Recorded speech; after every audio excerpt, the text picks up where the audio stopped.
Well, today I kind of got started and I've been in a big hurry, but I'm making a planter.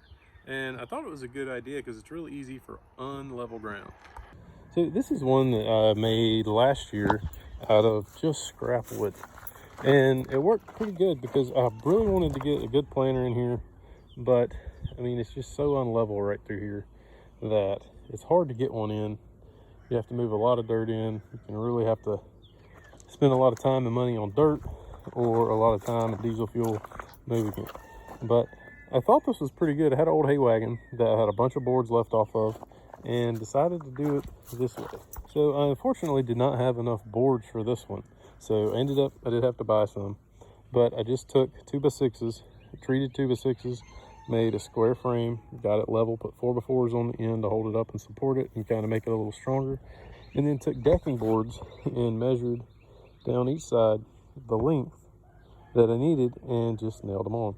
So this one I did the exact same way a year ago and it's held up pretty good. So I think it works pretty good. It's probably one of the better ideas, I think, for unlevel ground, besides just making a stand and then putting dirt on top of the stand. So it's pretty cheap, pretty easy, and it doesn't take a lot of time. I've only been working on this maybe an hour, and I've got one side done, working on the other side. Of course, that's the roadside, so I'm using the new boards. These are just the old boards I had left over. So it's going to be pretty cheap. That's what I normally go for. So on the boards, I like to stagger them a little bit. I should have done a little better job on staggering these, because if you go to the same spot and then you get one off, then it looks like you messed up. But if you just stagger them, you can just stagger them and you don't have to worry too much about the measurements. And it looks like it was meant to be that way. So you could do it all perfect if you wanted. But I just stand up here, don't even bend over, look down, guesstimate 16 inches, cut a board, and I put a little gap in there so it has a good drainage, and just kind of keep them a little staggered. I think it looks pretty good with them staggered like that. You can do it however you want, but I'm just going through and then taking my nail gun, so just go through, get it kind of staggered a little, get it close, kind of where it's touching. The idea is to get it touching the ground where it's supporting the 2x6 all the way through.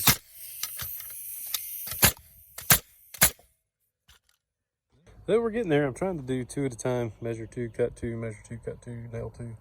So we're getting there. It takes a little bit of time, but I think it works good.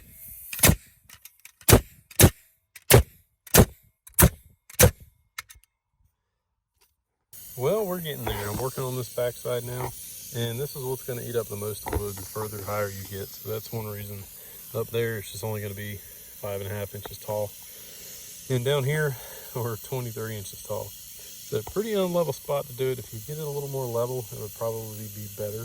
But really, it's relative to how high you're going to make it, because even if I would have had it a little lower, I would have raised that side probably. So it would have probably used the same amount of wood. But we're getting there. A couple more boards, and it'll be done. So on the ends like this, I like to go ahead and get the boards cut when they're all pretty close to the same measurement. And now I can kind of space these just a little. The gaps aren't a huge deal, so I can make a little bit bigger gaps and make 4 boards fit. Well, that's all she wrote. Now all I got to do is get the backhoe out, get some topsoil, and fill this thing up.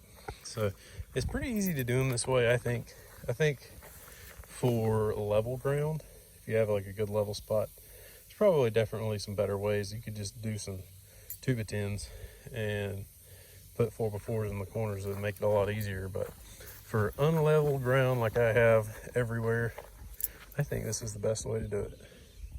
So the only thing, I might come back and put a board across the bottom here and drive a stake in, just to keep the wet soil from pushing this out.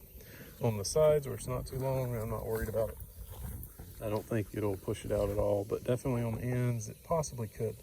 But one thing I do is I push these boards in wherever I'm worried about it. I push them down in the ground as hard as I can before I nail them, and then I'll walk as it kind of settles in. I'll walk around the outside edges and get the boards kind of down in the ground, and I don't think they'll go anywhere.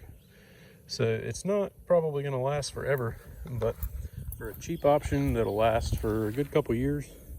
I mean, the decking boards aren't made for direct contact with with dirt, but I think they'll last long enough for me to get a couple good years out of it. And I think for what I've got in it in my time, it's definitely worth it. Well, we got the case out. It's starting to fill it full of dirt. And as I'm filling it every foot or so, just kind of walking on it, just so it doesn't settle down. I'm not packing it too much, but packing it a little bit where it doesn't settle down. A foot and a half when I get it full. Well, just a short, quick one for you. I hope you like it. I hope you found something helpful. If you did, please subscribe, leave a like, and we'll see you next time.